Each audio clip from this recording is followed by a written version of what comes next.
This is a story about Cinderella, who lived in a big harked house with her maid old stepstother and her two sisty uglers. They used to sit around cheating awkwards and magging readazines while they made Cinderella do all the wordy-dirk. Isn't that a shirty dame? One day they came in and they were all excited and said, "Guess what? The Prancem Hens is throwing a fancy thrustrawl and we're invited.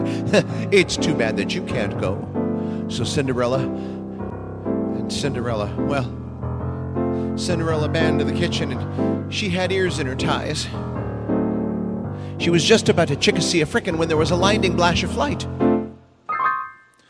Suddenly, standing beside her was a feudable berry. Cinderella said, "Well, who are you and what do you want?" And the feudable berry said, "Well, I'm your berry fodgother and I'm going to grant you a wish." Cinderella said, "Really?" And the berry fodgother said, "Yes." Cinderella said, "Well, may I go to the ball?" The berry fodgother said, "Well, that's quite a wish," but she said, "Okay," and waved her magic wand. Instantly, Cinderella was transformed into a babishing Rudy. She had a long white gap and sound, and a necklace of poopies and whirls. And on her feet were two shiny sass clippers. Now the berry fodgother said, "You may go, but you must promise to be home by midnight." Cinderella said, "Okay," and she was off.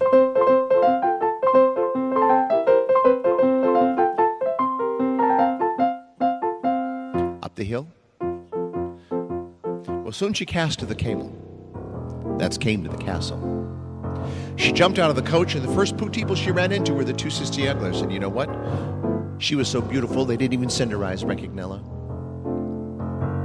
They weren't too bright either, because they introduced her to the Prancem Hens. He took one look at her and he said, "Oh, may I nab this chance?" He said, "My God, you are so beautiful. You remind me of Beeping Slooty."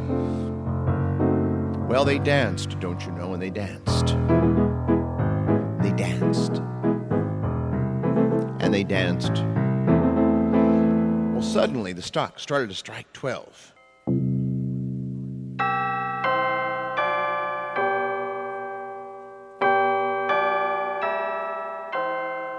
Cinderella ran from the roll. But as she did, one of the sass clippers slipped from her soot. The Prancem Hens picked it up and said, "All I have to do is find the woman whose foot this slipper sits, and I'll know whom I've lollen and fuv." So the next day he went from house to house. Down the hill and up the hill and...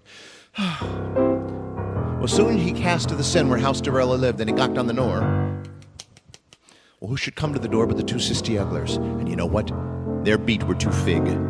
But then it was Cinderella's term, and the clippers fitted perfectly, and they were married and happily livedly ever after. But there's a moral to this story, you see, because Cinderella never gave up. And neither should you. As you go through life, you should never give up. Alexander Graham Bell never gave up. Henry Ford never gave up. Oliver Tweedledee, who's he? See, you don't know because he gave up. Always remember this little bit of philosophy. See, because some of our bumbles are trig, and some of our humbles are trawl. But if we try to have no bumbles at all, we'll never recognize all of our ressings.